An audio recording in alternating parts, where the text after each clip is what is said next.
Maulud Nabi dalam tinjauan sejarah. Tanggal 12 Rabiul Awal telah menjadi salah satu hari istimewa bagi sebagian kaum muslimin. Hari ini dianggap sebagai hari kelahiran Nabi akhir zaman, sang pembawa risalah penyempurna, Nabi Agung Muhammad sallallahu alaihi wa ala alihi wa sahbihi wasallam. Perayaan dengan berbagai acara, dari mulai pengajian dan zikir jamaah, sampai permainan dan perlombaan digelar untuk memeriahkan peringatan hari yang dianggap istimewa ini. Bahkan ada di antara kelompok tarekat yang memperingati maulid dengan zikir dan syair-syair yang isinya pujian-pujian berlebihan kepada Nabi sallallahu alaihi wasallam. Mereka meyakini bahwa ruh Nabi sallallahu alaihi wasallam yang mulia akan datang di puncak acara maulid.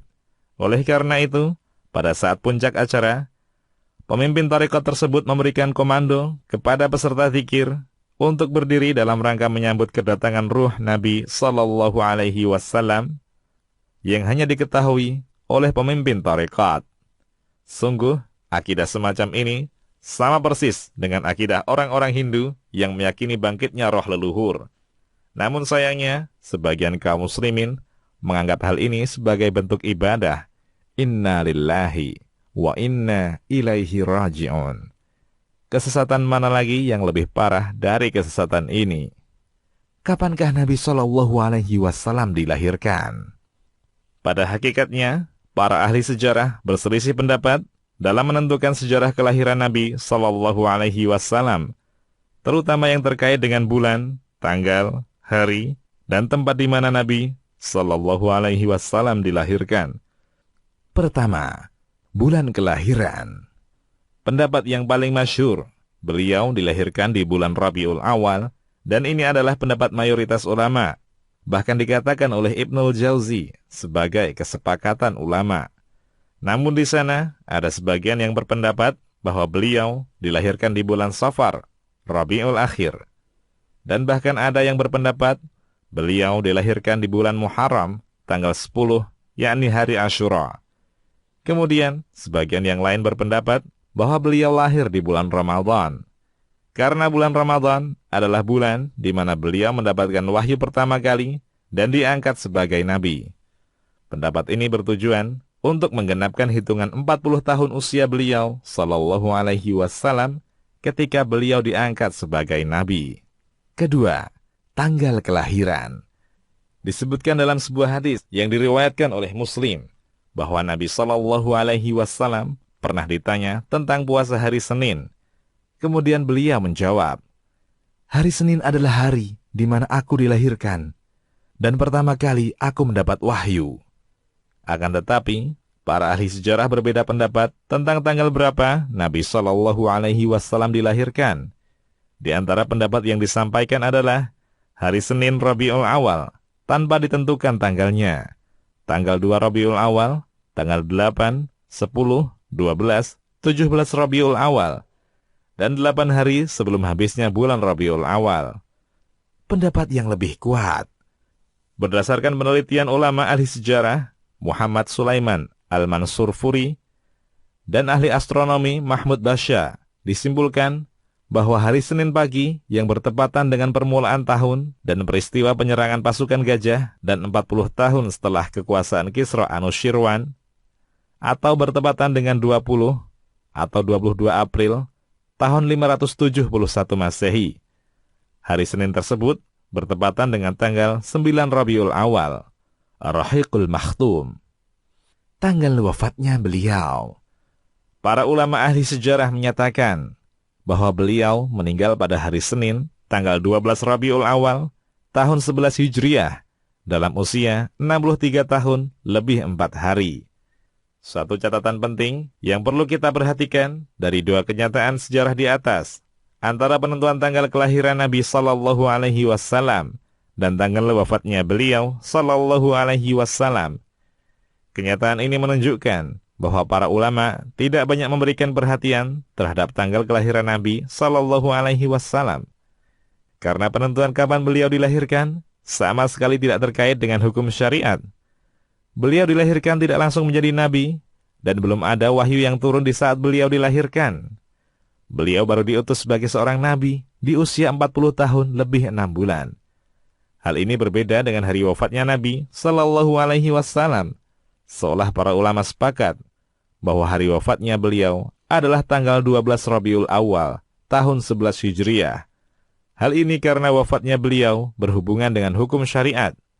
Wafatnya beliau merupakan batas berakhirnya wahyu Allah yang turun, sehingga tidak ada lagi hukum baru yang muncul setelah wafatnya beliau Sallallahu Alaihi Wasallam. Maka, jika ada pertanyaan, tanggal 12 Rabiul Awal itu lebih dekat sebagai tanggal kelahiran Nabi Sallallahu Alaihi Wasallam ataukah tanggal wafatnya beliau Sallallahu Alaihi Wasallam? Orang yang bisa memahami sejarah akan mengatakan bahwa tanggal 12 Rabiul Awal itu lebih dekat pada hari wafatnya Nabi Sallallahu Alaihi Wasallam. Karena dalam masalah tanggal kelahiran, para ulama ahli sejarah berselisih, sementara dalam masalah wafatnya tidak ditemukan adanya perselisihan. Setelah kita memahami hal ini, bisa kita tarik kesimpulan bahwa tanggal 12 Rabiul Awal yang diperingati sebagai hari kelahiran Nabi Sallallahu Alaihi Wasallam pada hakikatnya lebih dekat pada peringatan hari wafatnya Nabi yang mulia Muhammad Sallallahu Alaihi Wasallam. Oleh karena itu, sikap sebagian besar kaum muslimin yang selama ini memperingati hari Maulid Nabi Sallallahu Alaihi Wasallam sebenarnya mirip dengan tindakan kaum Nasrani dalam memperingati tanggal 25 Desember. Mereka beranggapan bahwa itu adalah tanggal kelahiran Yesus. Padahal sejarah membuktikan bahwa Yesus tidak mungkin dilahirkan di bulan Desember. Dengan alasan apa lagi kita hendak merayakan 12 Rabiul Awal sebagai peringatan Maulid? Sejarah munculnya peringatan Maulid. Disebutkan para ahli sejarah bahwa kelompok yang pertama kali mengadakan Maulid adalah kelompok Batiniyah, yang mereka menamakan dirinya sebagai Bani Fatimiyah dan mengaku sebagai keturunan Ahlil Bait, yakni keturunan Nabi Sallallahu Alaihi Wasallam. Disebutkan bahwa kelompok Batiniyah memiliki 6 peringatan Maulid, yaitu Maulid Nabi Sallallahu Alaihi Wasallam, Maulid Ali bin Abi Thalib radhiyallahu anhu, Maulid Fatimah, Maulid Hasan, Maulid Husain, dan Maulid penguasa mereka. Daulah Batiniyah ini baru berkuasa pada awal abad keempat Hijriah. Oleh karena itu, para ulama sepakat bahwa Maulid Nabi Sallallahu Alaihi Wasallam baru muncul di zaman belakangan, setelah berakhirnya masa 3 abad yang paling utama dalam umat ini, atau Al-Qurunul Mufaddalah. Artinya, peringatan Maulid ini belum pernah ada di zaman Nabi Sallallahu Alaihi Wasallam dan para sahabat, tabi'in, dan para tabi'in. Al-Hafidh As-Sakhawi mengatakan, peringatan Maulid Nabi Sallallahu Alaihi Wasallam belum pernah dinukil dari seorang pun ulama generasi terdahulu yang termasuk dalam 3 generasi utama dalam Islam. Namun peringatan ini terjadi setelah masa itu. Pada hakikatnya, tujuan utama daulah ini mengadakan peringatan Maulid Nabi Sallallahu Alaihi Wasallam adalah dalam rangka menyebarkan akidah dan kesesatan mereka. Mereka mengambil simpati kaum muslimin dengan kedok cinta ahli bait Nabi Sallallahu Alaihi Wasallam. Dhahiratul Ihtifal bil Maulidin Nabawi, karya Abdul Karim Al-Hamdan. Siapakah Bani Fatimiyah? Bani Fatimiyah adalah sekelompok orang Syiah pengikut Ubaid bin Maimun Al-Qaddah. Mereka menyebut dirinya sebagai Bani Fatimiyah karena menganggap bahwa pemimpin mereka adalah keturunan Fatimah, putri Nabi Sallallahu Alaihi Wasallam. Meskipun aslinya ini adalah pengakuan dusta. Oleh karena itu, nama yang lebih layak untuk mereka adalah Bani Ubaidiyah, bukan Bani Fatimiyah.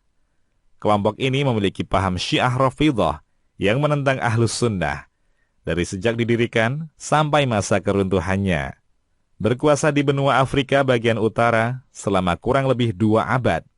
Dimulai sejak keberhasilan mereka dalam meruntuhkan Daulah Bani Rustum tahun 297 Hijriah dan diakhiri dengan keruntuhan mereka di tangan Daulah Salahuddin Al-Ayyubi pada tahun 564 Hijriah. Ad-Daulah Al-Fatimiyah, karya Ali Muhammad As-Salabi.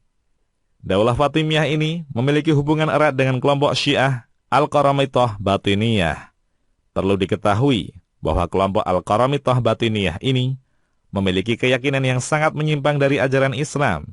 Di antaranya, mereka hendak menghilangkan syariat haji dalam agama Islam.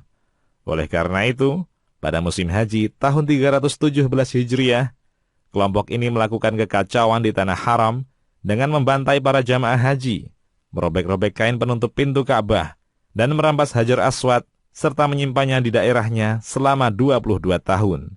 Al-Bidayah wan Nihayah, karya Ibnu Katsir. Siapakah Ubaid Al-Qaddah?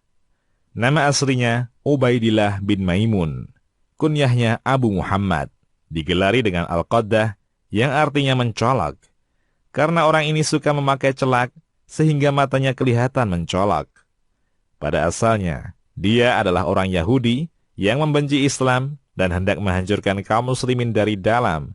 Dia menanamkan akidah batiniyah, di mana setiap ayat Al-Quran itu memiliki makna batin yang hanya diketahui oleh orang-orang khusus di antara kelompok mereka. Maka dia merusak ajaran Islam dengan alasan adanya wahyu batin yang dia terima dan tidak diketahui oleh orang lain.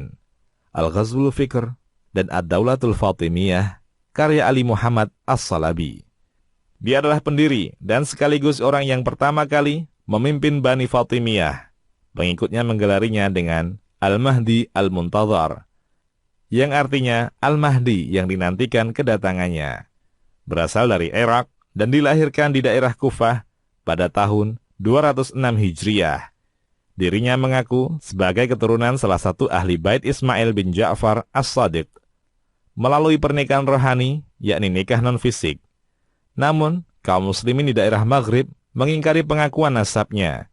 Yang benar, dia adalah keturunan Sa'id bin Ahmad Al-Qaddah. Dan terkadang orang ini mengaku sebagai pelayan Muhammad bin Ja'far As-Sadiq. Semua ini dia lakukan dalam rangka menarik perhatian manusia dan mencari simpati umat. Oleh karena itu, tidak heran jika banyak di antara orang-orang bodoh daerah Afrika yang membenarkan dirinya dan menjadikannya sebagai pemimpin. Al-Bidayah wan Nihayah, karya Ibnu Katsir. Dan Ad-Daulah Al-Fatimiyah, karya Ali Muhammad As-Salabi. Sikap para ulama terhadap Bani Ubaidiyah atau Fatimiyah. Para ulama Ahlus Sunnah telah menegaskan status kafirnya Bani ini karena akidah mereka yang menyimpang. Para ulama menegaskan tidak boleh bermakmum di belakang mereka, tidak boleh mensolati jenazah mereka, tidak boleh adanya hubungan saling mewarisi di antara mereka, tidak boleh menikah dengan mereka, dan sikap-sikap lainnya sebagaimana yang selayaknya diberikan kepada orang kafir. Di antara ulama Ahlus Sunnah yang sezaman dengan mereka dan secara tegas menyatakan kekafiran mereka adalah Asy-Syaikh Abu Ishaq As-Sibai. Bahkan beliau mengajak untuk memerangi mereka. Syekh Al-Faqih Abu Bakar bin Abdurrahman Al-Khawlani menceritakan, Syekh Abu Ishaq bersama para ulama lainnya pernah ikut memerangi Bani Aduwillah, yakni Bani Ubaidiyah, bersama Abu Yazid. Beliau memberikan ceramah di hadapan tentara Abu Yazid. Mereka mengaku ahli kiblat, padahal bukan ahli kiblat. Maka, kita wajib bersama pasukan ini, yang merupakan ahli kiblat, untuk memerangi orang yang bukan ahli kiblat, yaitu Bani Ubaidiyah. Di antara ulama yang ikut berperang melawan Bani Ubaidiyah adalah Abul Arab bin Tamim, Abu Abdul Malik Marwan bin Nasrwan, Abu Ishaq As-Sibai, Abul Fadl, dan Abu Sulaiman Rabi' Al-Qattan.